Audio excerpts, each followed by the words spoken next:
বাড়ি আসনি? বাড়ি তো আসছি, ডাহাডাহি করে কেটা?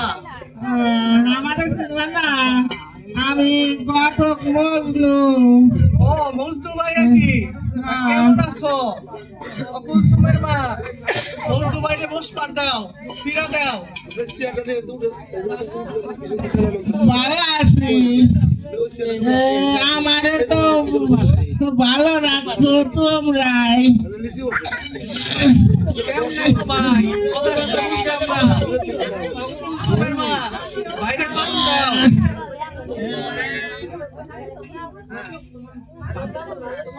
তোমার মায়াটা তো ডাঙ্গর হয়েছে, বিয়া দিতে পাবো না।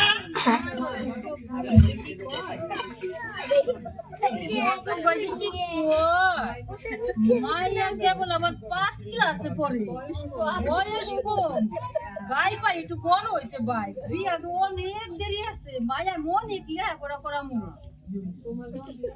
আচ্ছা ঠিক আছে, তোমার যখন বিয়া হয়েছিল তখন তোমার বয়স কত আসছিল?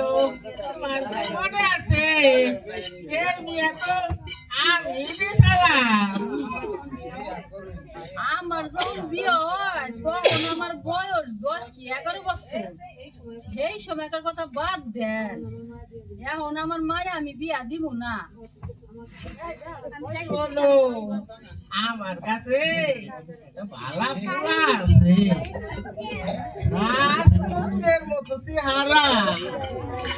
তোমার মায়ারি অনেক সুখে রাখবো। পুরাটা কেটা ভাই?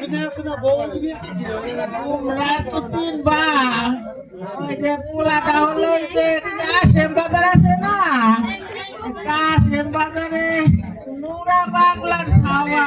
না না না, আমি পাগলের বংশের সাথে আমার মাইয়ারে বিয়া দিব না। আরে সাওয়াল পাগল না, তোমরা খালি ভুল করো। সাওয়ালটা অনেক ভালা, বুঝছো? তোমার মায়া রে রাজধানী করে রাখবো, সব জমি জাতির মালিক হবো তোমার মায়া, বুঝছো? তোমরা রাজি হয়ে যাও। তাহলে আমি হাতের ব্যবস্থা করি, তারপর তোমরা বলো যে সাওয়ালটা ভালো না খারাপ। ঠিক আছে, তাইলে আগে পোলারে নিয়ে আহো, যদি দেখে সেটা ভালো মনে হয় তারপর বাঁকা মুখের কথা বলে। তাহলে ঠিক আছে, তাহলে এই কথাই রইল।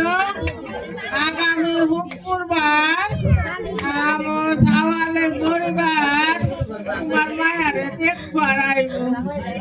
আর এইখানে বিয়া দেওয়ার আগে একটা কথা কই, মায়ারে ওই আগানে বাগানে খেলাধুলা করতে পাঠায়ও না। ঠিক আছে, তোমার কথাই রইলো। আচ্ছা ঠিক আছে।